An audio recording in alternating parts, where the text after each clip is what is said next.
Jom Jamal sikit. Hari ni adik-beradik Jamal nak bawa korang pergi satu kafe yang sesuai untuk jadi pot lepak ataupun chill dekat Batu Pahat, iaitu Rest Cafe dekat di Garden. Pot ni memang wajib korang singgah sebab tempat dia lawa, cozy, and then lighting dia pun cute. So yang ni akan Jamal fish and chip.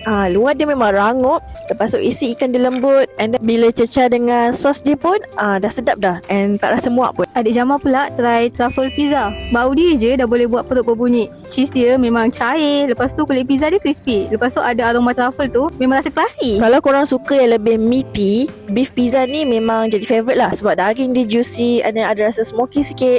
Lepas tu setiap bite tu memang puas hati lah. Next, Akak Jamal try smoky roasted wing. Tengoklah tu, bila Akak Jamal gigit, juicy betul. Lepas tu bau dia pun dah boleh buat lapar balik. Lepas tu kami try tiramisu box pula. Tekstur dia lembut, creamy, and ada hint kopi yang just nice lah. Tak manis sangat, tak muak, and balance. Yang ni pula pencuci mulut paling menggoda sebab nama dia pun double choc croffle. Croffle dia panas, luar rangup, dalam lembut. Lepas tu ada aiskrim dekat atas tu. Memang ngam.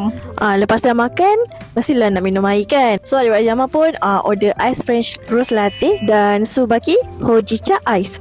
Lepas tu bila minum tu, dua-dua air ni memang smooth, ada aroma wangi dan tak terlalu manis. So memang perfect lah. Serius adik-beradik Jamal cakap, semua makanan dekat Rest Cafe ni memang bukan sekadar cantik, tapi sedap juga. So korang apa tunggu lagi? Jomlah serbu Rest Cafe dekat di Garden Batu Pahat sekarang. Sebab adik dah Kak Jamal approve.